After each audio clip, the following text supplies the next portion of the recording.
नमस्ते जी, नमस्ते सबको। नमस्ते। कैसे हैं आप सब लोग? ठीक ठाक हैं? आपके यहाँ मौसम कैसा है? जल्दी से जल्दी जुड़िए। आज चर्चा करेंगे राज्य चयन आयोग की, जिसे पहले अधीनस्थ कर्मचारी चयन आयोग भी कहा जाता था, जो हमीरपुर में है, जिसके बारे में एक बार जब ये बना ही था तब से चर्चा में है। बेसिकली आज प्रेम कुमार धूमल के टाइम में जब ये बना था तब से चर्चा में है और अभी तक चर्चा में ही है, तो आज भी इसकी चर्चा कर ही लेते हैं। राज्य चयन आयोग की चर्चा करेंगे। तमाम जो हमारे साथी हैं, जिनको उम्मीद रहती है कि यहाँ से जो है उनके लिए कोई नौकरी निकलेगी, उनकी चर्चा करेंगे। आप जुड़िए इसको और इस चर्चा को आगे बढ़ाइए, क्योंकि इस तरह की चर्चाएं बढ़ाना बहुत आगे है। जो नौकरी पे लगा है उसके पास जो है ज़्यादा चिंताएं नहीं होती हैं, लेकिन जो नौकरी पे नहीं लगा है वो हमेशा चिंता में रहता है। उसको इस बात की चिंता होती है कि शाम को जब घर लौटूंगा तो माँ या बाप या भाई में से या बहन में से कोई पूछ लेगा कि नौकरी मिली क्या, और अगर नहीं मिली होगी तो क्या क्या जवाब देगा। कई बार तो स्थितियां ऐसी हो जाती हैं कि बेरोजगार का चेहरा ही घर वाले पढ़ लेते हैं। लेकिन एक मानव स्वभाव है कि बेरोजगार को घर में एक अरसे के बाद जो है कुछ इस तरह की बातें होने लग जाती हैं जो उसको चुभती हैं। लेकिन यहां जो बातें हुई हैं वो सबको ही चुभ रही हैं। राज्य चयन आयोग को लेकर इसका नाम बदल गया। सरकार सत्ता में आई थी, 1 महीने के भीतर ही सरकार ने इस पे छापामारी करी। सरकार ने यहाँ भ्रष्टाचार का भंडाफोड़ किया। बहुत अच्छा है। इस तरह के संस्थानों में भ्रष्टाचार अगर होगा तो जो पात्र हैं उनको नौकरी नहीं मिलेगी और पैसे से वहाँ पे कुछ नौकरियां खरीदी जा रही थी, पेपर खरीदे जा रहे थे। इसका भंडाफोड़ किया था, कुछ लोग अंदर भी हुए थे और उसके बाद इसको स्वैप कर दिया गया था अधीनस्थ कर्मचारी चयन आयोग को। ये आप सब जानते हैं, ये कहानियां जो हैं पब्लिक डोमेन में हैं पहले से ही। अशोक बकारिया जी, चंद्रशेखर जी, हैप्पी सूद जी, बहुत बहुत शुक्रिया आपका। परविंदर लब्बू जी, आपका भी, लबलू जी, आपका भी स्वागत है। हैप्पी सूद जी, आपका भी। तो अब उसके बाद ये कहा गया था कि 1 महीने के अंदर अंदर जो नया संस्थान है, नए सिरे से जो है ये संस्थान जो है काम करना शुरू कर देगा। नई टीम आ जाएगी जो भ्रष्ट नहीं होगी, जिसपे हम लोग जो है पूरी फुल प्रूफ सुरक्षा का जो है इंतजाम करेंगे। लेकिन 1 महीने से 2 महीने एक एक करते जो है वो साल से ऊपर का मसला हो गया। फिर इसको जो है कुछ महीने पहले इसको राज्य चयन आयोग का दर्जा देकर जो है नाम देकर, नया नाम देकर इसको फिर से सक्रिय किया गया। लेकिन क्या ये वास्तव में सक्रिय है? बड़ा सवाल ही है। जिस पैमाने पर पहले परीक्षाएं होती थी, प्रतियोगी परीक्षाएं और जो नौकरियों के जो एग्जाम्स थे वो होते थे, क्या उस लेवल पे हो रहे हैं? जी नहीं, बिल्कुल नहीं हो रहे हैं। अब ऐसा तो है नहीं कि अगर वहां भ्रष्टाचार था तो इसलिए जल्दी ज्यादा एग्जाम होते थे। भ्रष्टाचार को नाथना एक अलग बात है, लेकिन एग्जाम जो होने हैं, प्रतियोगी परीक्षाएं जो होनी है, नौकरियों की जो नियुक्तियों की जो परीक्षाएं होनी है, उनको ही रोक देना एक अलग विषय है। भ्रष्टाचार से कोई समझौता नहीं कर सकता, ना मैं, ना आप, ना कोई और। यहां तक कि अगर कोई भ्रष्टाचारी है तो उसको भी अगर किसी मौके पे लगता है कि उसके साथ भ्रष्टाचार हो रहा है, वो भ्रष्टाचार का शिकार हो रहा है, तो उसको भी पसंद नहीं आएगा। भ्रष्टाचार की असली जो है जो सूरत है वो यही है कि किसी को ये पसंद नहीं है। लेकिन भ्रष्टाचार के नाम पर संस्थान बंद हुआ, लंबे समय तक बंद रहा। अब अगर चला भी है तो ढंग से तो चले। कुछ लोगों की नियुक्तियां हुई हैं, कुछों को एडिशनल चार्ज है वहां पे। लेकिन हकीकत यह है कि पिछले 2 साल में जो हमको सूचनाएं मिली हैं, मैं ये कहने में कोई संकोच नहीं करता कि हम लोग भी कोई एनसाइक्लोपीडिया नहीं, हो सकता हमारी सूचना गलत भी हो। अगर गलत है तो हम लोग सबसे ज़्यादा खुश होगा मैं कि अगर ये मेरी सूचना गलत है। लेकिन मेरी सूचना ये है, हमारी सूचना ये है कि पिछले 2 साल में एक भी नौकरी जो है इस चयन आयोग ने नहीं दी है। कुछ परीक्षाओं के परिणाम लटके हुए थे, अब जाके कुछ के जो हैं वो क्लियर हुए हैं। JOIT 817 उसमें एक बड़ा मसला है, लेकिन औरों के भी परिणाम लटके थे। परिणाम इसलिए भी लटक गए थे कि अंडर स्कैनर थे एग्जाम, लेकिन फिर ऐसा भी नहीं होता कि 4 लोग अंडर स्कैनर हैं तो उसके चक्कर में 40, 400, 4000 और 4 लाख को ही जो है आप स्टैंड स्टिल कर दो, उनकी जो संभावना है उनको ही खत्म कर दो। ऐसा नहीं होना चाहिए। तो कोई नौकरी नहीं दी है तृतीय श्रेणी की इस अधीनस्थ चयन बोर्ड ने। एक नेता ने कहा था कि ये धूमल ने मुर्गी खाना खोल दिया, मैं यहाँ पे पोल्ट्री फार्म खोलूंगा, मैं मुर्गियां पालूंगा, पोल्ट्री फार्म खोल दिया धूमल। एक नेता ने कहा, आपको याद होगा, नाम लेने की जरूरत नहीं है, लेकिन जिस भी अंदाज में उन्होंने कहा था स्थितियां वैसी ही हो गई हैं। स्थितियां वैसी हो गई हैं। इसको जो है टेक्निकली जो है परिस्थितियों ने मुर्गी खाना ही बना के रख दिया है। वहां पे बच्चों को रोजगार देने के नाम पे ये संस्थान खोला था ऐसा नहीं है कि इसने संस्थान ने रोजगार नहीं दिए, दिए बहुत दिए, लेकिन बहुत देने का मतलब नहीं है कि अब देना बंद कर दें, क्योंकि इसका काम ही रोजगार देना है। रोजगार के लिए यहाँ से जो परीक्षाएं होती थी वो नहीं हो रही हैं।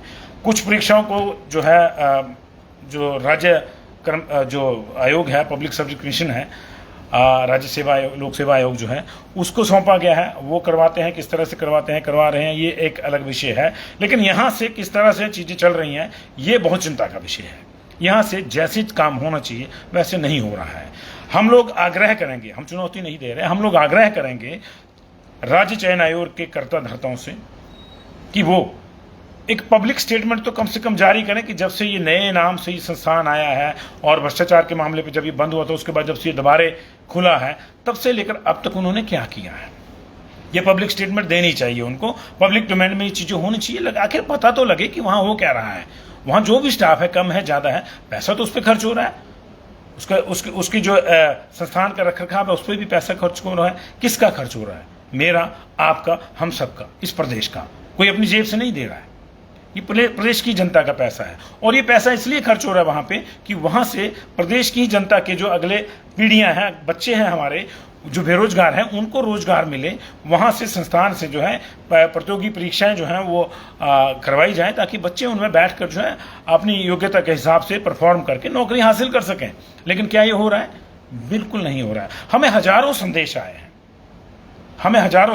हैं, कई बार संदेश देने वाले भी जो है वो थोड़ा सा व्यग्र हो जाते हैं। उनकी बात को हम समझते हैं, वो अवसाद में है। किसी बेरोजगार को जो है अगर समय रहते नौकरी के चांस नहीं मिल रहे हैं, वो अवसर उपलब्ध नहीं हो रहे हैं रोजगार पाने के, तो वो व्यग्र होना उसका बनता है। हम लोग भी इसी दौर से गुजरे हैं, हर आदमी इसी दौर से गुजरा है। आज मेरे पास अच्छा रोजगार है, आपके पास अच्छा रोजगार होता है, लेकिन एक समय तो था ना जब हम पढ़ लिख के बेरोजगार थे। हमारे माँ बाप जब हम सुबह घर से निकलते थे तो हमें खाना देते हुए, जेब खर्च के पैसे देते हुए हमसे ये उम्मीद तो लगाते थे ना शाम को कुछ ना कुछ करके कहीं ना कहीं से लौटेगा, और नहीं कुछ नहीं तो अपनी ही जो है अपना ही खर्चा निकाल लेगा, धीरे धीरे आगे हो जाएगा। लेकिन ये कैसे होगा? ये जब तक ये राज्य चयन आयोग ढंग से काम नहीं करेगा, जब तक जो है नौकरियां नहीं निकाली जाएंगी, तब कैसे होगा? अशोक बकारिया जी कह रहे हैं कि संस्थान से हुई पहली भर्ती में टीजीटी मेडिकल चुना गया था 2000 में। अब देखिए 24 साल हो गए हैं। अशोक बकारिया जी, आपको क्या लगता है कि ये वास्तव में ही अब उस स्थिति में है? 24 साल में तो 24 गुना इसको तरक्की करनी चाहिए थी। कई पद खाली हैं, हजारों पद खाली हैं। रोज स्टेटमेंट आती है, विधानसभा का सेशन हो रहा है, उसमें भी आएंगे। भर्तियां क्यों नहीं हो रही, ये एक बड़ा प्रश्न है। लेकिन ये संस्थान क्यों नहीं कर रहा? अगर ऑनलाइन उसके पास अभी कोई इस तरह की व्यवस्था नहीं है तो ऑफलाइन ही करवा ले। बच्चे परेशान हैं, उनकी उम्र बीती जा रही है। हम सरकार से ये भी आग्रह करेंगे कि इस सारे जो घटनाक्रम हुआ है उसको ध्यान में रखते हुए जो नौकरी लेने की जो अपर लिमिट है, आयु सीमा है, उसको भी थोड़ा रिलैक्स कर दिया जाए। क्योंकि कई बच्चे बेचारे तो इसी इंतजार में जो है ओवरेज हो गए कि 1 महीना कहा था, 2 महीने में चलो हो जाएगा, 3 महीने में हो जाएगा। ये जो है दोबारा से इसने काम करना शुरू नहीं किया, और अब जब किया भी तो कोई इससे खुश नहीं है। आई एम सॉरी टू से, ऐसा नहीं है कि मुझे कोई जो है राज्य चयन आयोग का जो बोर्ड है या उसका नाम सुन के या उसमें जो लोग काम कर रहे हैं उनसे कोई व्यक्तिगत द्वेष हो या मुझे कोई एलर्जी हो उनसे, नहीं, बिल्कुल नहीं है।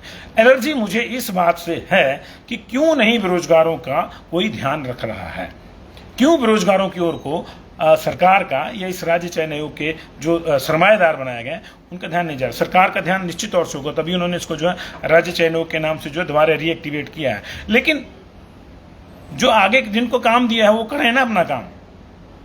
अब ठीक है, मैं किसी का नाम नहीं लूंगा, जो लोग जो अगर दोषियों की श्रेणी में भी है पहले वाले में वो भी है, लेकिन परीक्षाएं लगातार हो रही थी। परीक्षाएं लगातार होने का मतलब है कि नौकरी के अवसर लगातार मिल रहे थे। जो भ्रष्ट है उसे आप चिन्हित करिए, बाहर निकालिए, दंडित करिए, और इस तरह से दंडित करिए कि आगे कोई भ्रष्टाचार की कोशिश भी ना करे। लेकिन वही बात आ गई जो प्रेम कुमार धूमल ने कहा था कि जुएं पड़ जाएंगी तो रजाई थोड़ा फूक देंगे, खिंड थोड़ा फूकी देनी जुआ के चक्कर। जुएं निकालिए, 1 हैं, 2 हैं, सैकड़ों हैं, अनेक हैं, निकालिए। रजाई को तो आप जो है स्वस्थ रखिए, साफ रखिए, स्वच्छ रखिए, और उसकी गर्माहट जो है फील होनी चाहिए सबको, जो भी ओढ़े उसको। तो ये राज्य चयन आयोग की जो गर्माहट है, इस रजाई की जो गर्माहट है, वो हमारे बच्चों को जो है वो फील होनी चाहिए। देखिए, हर बच्चे की अपनी कैपेसिटी है, वो क्या परफॉर्म करता है क्या नहीं करता है ये उसके ऊपर छोड़ना होगा। लेकिन परफॉर्म करने के लिए प्लेटफॉर्म तो मिले, आपको जो है एक चांस तो मिले, वो उनका हक है। और क्योंकि रोजगार उपलब्ध करवाने की जिम्मेदारी सरकार की ही है, इसलिए सरकार को इस विषय पर सोचना चाहिए। बहुत से कमेंट्स आ रहे थे, बहुत से हमको आग्रह आ रहे थे, हम लोग उनसे क्षमा चाहते हैं अगर उनको लगा हो कि हमने ये देरी से मसला उठाया। ऐसा नहीं है, हमारे ध्यान में लगातार मसले, एक के बाद एक मसले हम उठा रहे हैं। होता क्या है कि नया नया कोई इशू आता है, नया नया कोई संस्थान आता है, या किसी संस्थान में यूँ कह लीजिए कि व्यवस्था परिवर्तन होता है, तो आपको कुछ दिनों तक इंतजार करना पड़ता है। सरकार अब लगभग 2 साल की होने जा रही, दिसंबर में हो जाएगी, अभी 1.5 साल की हो गई है। अब जो है इन चीज़ों का समय आ गया है कि ध्यान सरकार का इस ओर आकृष्ट किया जाए कि भाई यहाँ भी कमी है, यहाँ भी कमी है, इसको दूर कीजिए। कमियां दूर करना सरकार का काम है, कमियों को इंगित करना आपके माध्यम से हमारा काम है। हम आपके और सरकार के बीच में कड़ी हैं। कई बार कई और अहम मुद्दे हमको लगता है कि पत्रकारिता के लिहाज से आज ही अहम मुद्दा है तो हम उसको ले लेते हैं, तो कोई मुद्दा 1 दिन या 2 दिन डेफर हो जाता है, लेकिन कोई मुद्दा डेफर नहीं होगा। इस चीज़ का आप ख्याल रखिए। हम लोगों ने पूरी ईमानदारी से अपना काम किया है और आगे भी करते रहेंगे, क्योंकि हमारा आत्मबल आप हैं, हमारा आत्मबल आप हैं, और आपकी जो भी समस्या होगी उसको हम उठाएंगे। बहुत से लोग जुड़े हैं, सुखदेव जम्बाल जी नमस्कार आपको जी। और अभिषेक सिंह राणा, आपने बिल्कुल ठीक कहा, दलदल साफ करने के लिए दलदल में उतरना होगा, यह आपने बिल्कुल ठीक कहा। मैं इसको थोड़ा सा और सौम्य शब्दों में कहूंगा कि वो कहते हैं कि पानी में रहकर मगरमच्छ से बैर नहीं करते, लेकिन अगर आपको मगरमच्छ से बैर है, अगर आप मगरमच्छ की जो परेशानी है उनको दूर कर दे तो आपको पानी में उतरना ही होगा। तो आपको जो है दलदल साफ करना होगा, बिल्कुल ठीक कहा अभिषेक राणा ने। इस दलदल को साफ कीजिए, और कुछ ही नहीं है तो दलदल में कमल खिला दीजिए। कमल का मतलब देखिए पॉलिटिकल मत लीजिएगा, मेरे कहने का मतलब है नौकरियों की जो शुरुआत है परीक्षाओं की, वो तो करिए ना, अच्छी चीज तो करिए ना। कीचड़ से परहेजा ठीक है, लेकिन यार कोई अच्छी चीज तो उसमें हो सकती है, तो जो बेस्ट हो सके वो कीजिए। बच्चे बहुत परेशानी में हैं, पढ़ लिख कर बेरोजगार हैं, और पिछले मुख्यमंत्री भी और इस बार के मुख्यमंत्री भी, मैं व्यक्तिगत रूप से इनको जानता हूं और अच्छे संबंध हैं, मित्रता है। ये दोनों ही बहुत जमीन से उठे हुए लोग हैं। नेता प्रतिपक्ष जो है अभी जयराम ठाकुर जी, जो पहले मुख्यमंत्री थे, और सुखविंदर सिंह सुक्खू, जमीन से उठे हुए लोग हैं। बेरोजगारी क्या होती है, गरीबी क्या होती है, ये दर्द इन्होंने सहे हैं। इसलिए हमें इस बात का पूरा विश्वास है कि इनके ध्यान में होगा। लेकिन जिनको आगे इन्होंने जिम्मेदारियां दी हैं, सारी चीजें मुख्यमंत्री नहीं कर सकते खुद। जयराम जब मुख्यमंत्री थे तो सारी चीजें वो नहीं कर पाते थे, और संभव ही नहीं है मुख्यमंत्री के लिए। मुख्यमंत्री को नीतियां बनानी है, जिम्मेदारियां देनी होती हैं। सुखविंदर सिंह सुक्खू हैं, उनके साथ भी स्थिति है, सारी चीजें उनको थोड़ा करनी है। उनको थोड़ा आके राज्य चयन आयोग का जो दफ्तर है उसमें बैठना है, चेयरमैन की कुर्सी बैठना, वहां किसी को उन्हें चेयरमैन लगाया, किसी को सेक्रेटरी लगाया होगा, किसी को वहां पे आके और जिम्मेदारियां दी होगी, नीचे स्टाफ रखा है। ये उनका काम है कि जो उनको एक लक्ष्य दिया गया है उसको पूरा कीजिए, और अगर ये नहीं होगा तो फिर वही होगा जो हो रहा है। हर परेशानी जो है फिर एक और परेशानी पैदा करती है, और जब कई परेशानियां पैदा हो जाती हैं तो फिर सरमाएदारी परेशानी में आ जाती है। ऐसा ना हो, ऐसा ना हो। हम नहीं चाहते कि कोई भी परेशानी में आए, लेकिन बच्चों की ये परेशानी है, ये दूर हो जाए। बच्चे भी हमारे हैं। सबसे बड़ा अगर आप वोट बैंक की भी बात करते हैं तो सबसे बड़ा वोट बैंक तो बेरोजगारों का है। कर्मचारी 3 लाख हैं, पेंशनर 2 लाख हैं, 5 आ गए, इनसे 5 और जोड़ दीजिए, 25 लाख हो गए, है ना जी। तो इतने ही 14 लाख जो बेरोजगार हैं, 14 लाख बेरोजगारों के साथ भी तो परिवार जुड़े हैं। मान लीजिए मैं नौकरी कर रहा हूँ, आप नौकरी कर रहे हैं, लेकिन हमारे बच्चे बेरोजगार हैं, तो हम लोग इसलिए थोड़ा चुप बैठ जाएंगे कि नहीं कोई बात नहीं, हमारे बच्चे बेरोजगार ही नहीं पूरी उम्र, हमारे को तो पेंशन भी लग जानी। ऐसा नहीं है। हर आदमी जो है इसीलिए कमाता है कि उसके बच्चे सेटल हो जाए। मेरे माँ बाप ने, आपके माँ बाप ने हमारे लिए कमाया, यानी अपने बच्चों के लिए कमाया, हम अपने बच्चों के लिए कमाए। अपने लिए आदमी एक समय होता है बीच में थोड़ा सा 5-10 साल का, जब वो अपने लिए कमाता है, जब वो अकेला होता है, परिवार नहीं होता है। जैसे जैसे पेट जुड़ते जाते हैं वो फिर उनके लिए कमाता जाता है। तो हर व्यक्ति की चिंता यही है कि उसके पढ़े लिखे बच्चों को, बच्चियों को नौकरी मिले, और ये चिंता सरकार को करनी होगी। और इस चिंता का जो माध्यम है, इस चिंता को दूर करने का माध्यम है, वो राज्य चयन आयोग है, उसको सेट राइट करना ही होगा। दिस इज टू लेट, और इससे ज्यादा लेट नहीं होना होगा। देर से दुरुस्त आने का भी एक समय है। वो समय बीत गया तो फिर चीज़ें दुरुस्त नहीं होती। बहुत बहुत शुक्रिया। अच्छा लगा हो तो शेयर कर दीजिएगा जी।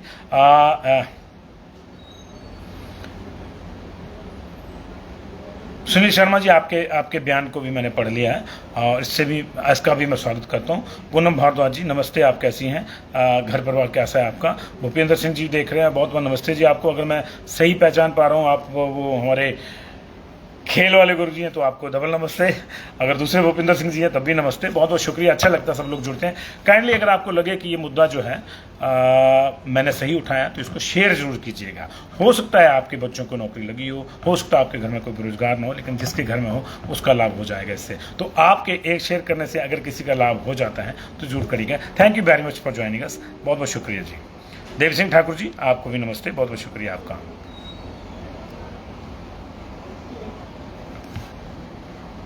Sunil Sharma ji thank you very much. जो लेट आए हो कृपया जो इसको जो है दोबारा रिवाइंड करके सुन सकते हैं।